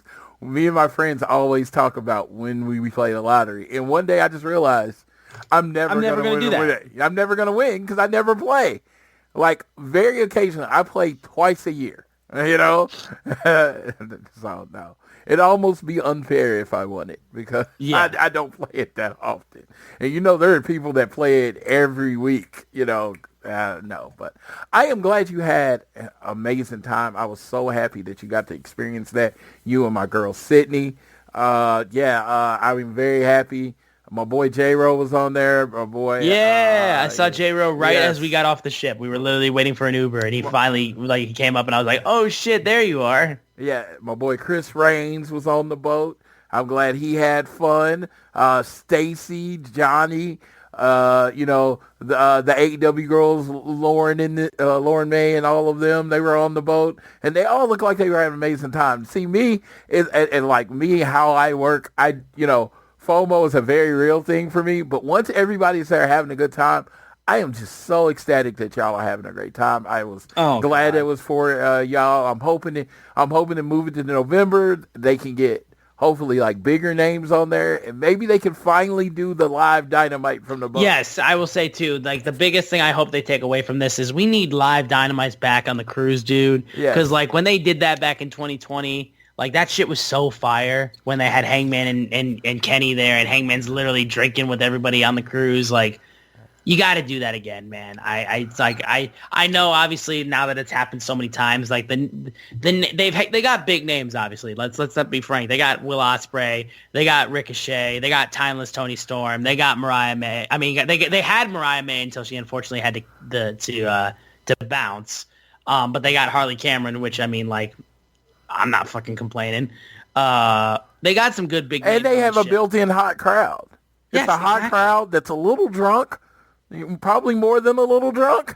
Oh, yeah, dude, like they're chanting for everything, and they're getting into it and stuff like that. Man, I mean, so that's it's just such a unique thing. I feel like it's such a cool fucking thing to be a part of. So I will. It's if you have the ability to, if you have the money, and if you're able to make it, I cannot recommend the Jericho Cruise enough. Had an amazing time, and we didn't even meet Jericho. We saw him one time walk by us with his security, and he was like, "What's up, guys?" And I was like, "Hey."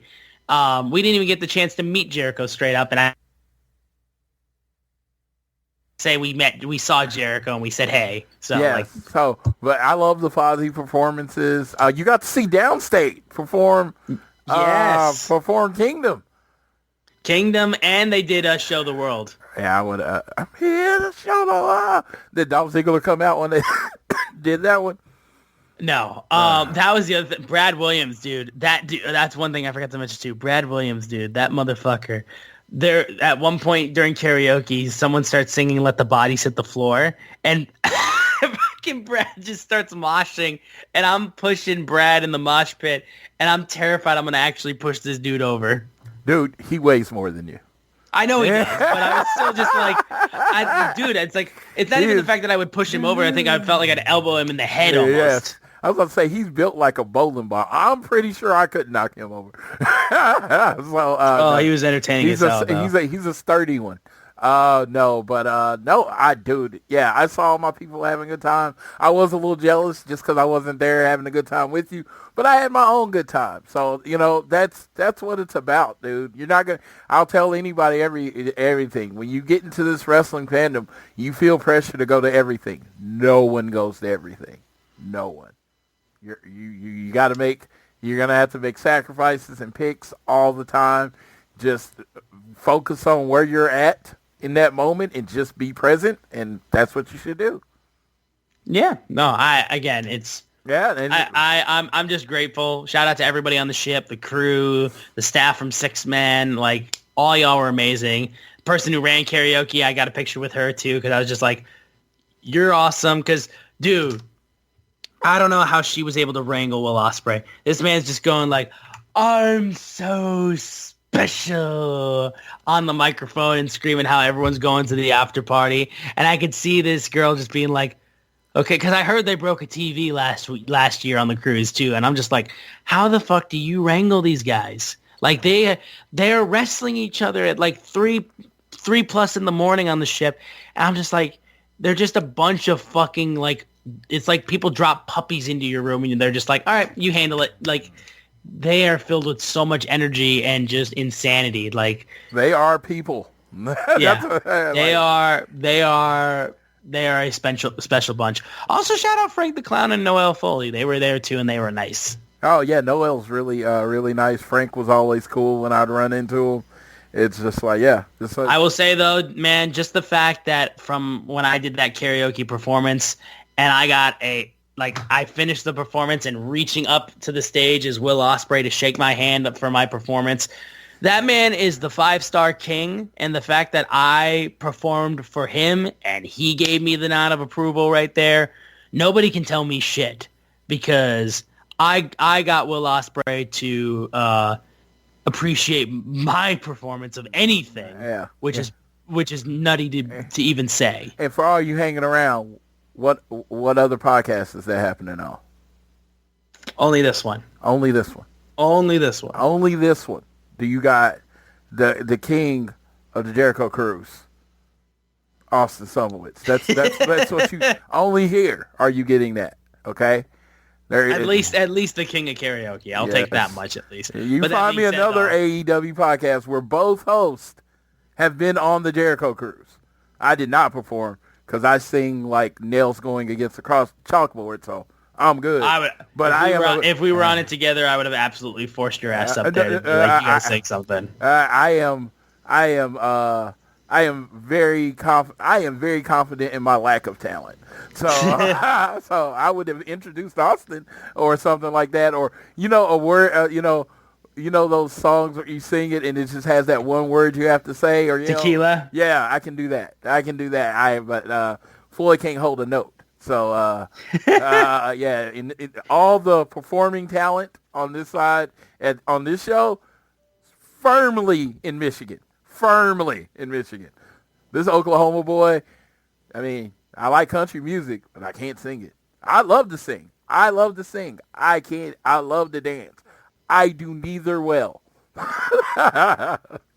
So I just love it, that kind of thing. So, no, but thank y'all for everyone that hung with us. You got anything else to add, sir?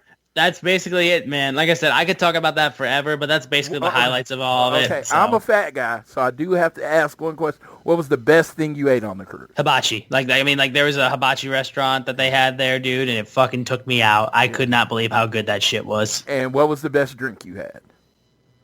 Diet Coke, because that's all I drank. Oh, yeah, you don't drink, do you? I don't drink, yes. Yeah, no. I drank a lot of Diet Coke, yeah. I would have definitely been a slut on the beach, because on cruises, I don't drink a lot. I don't.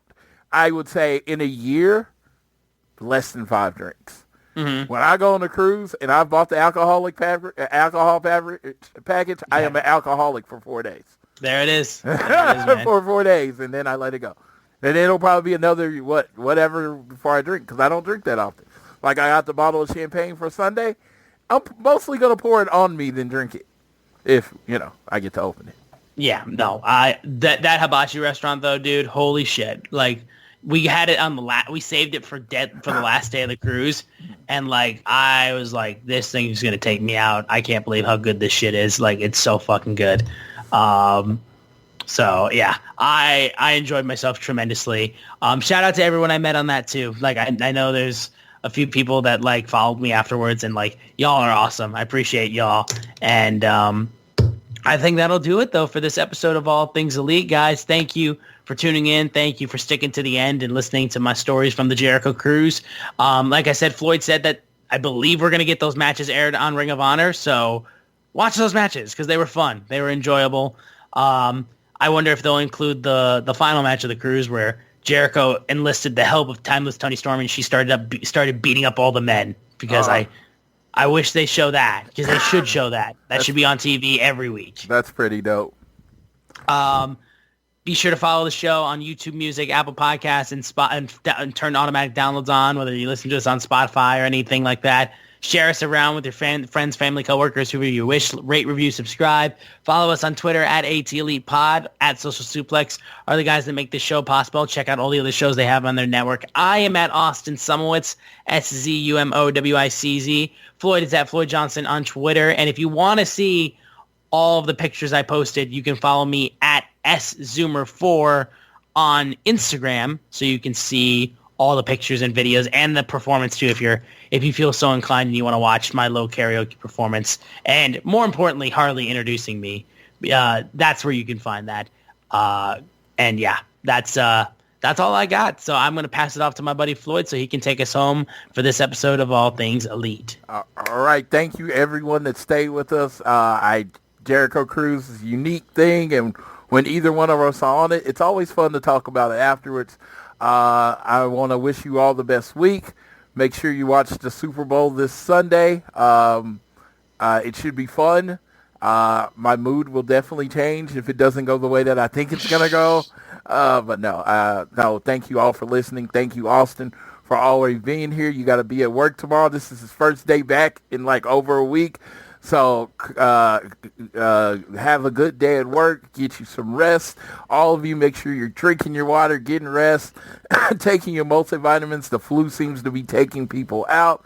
Shout out to my boy Mason. I hope you feel better. You know that con crud gets you after all of our events. And that being said, I'm going to leave you how I always leave it. Whether it is home, work, or school, always do your best to be elite.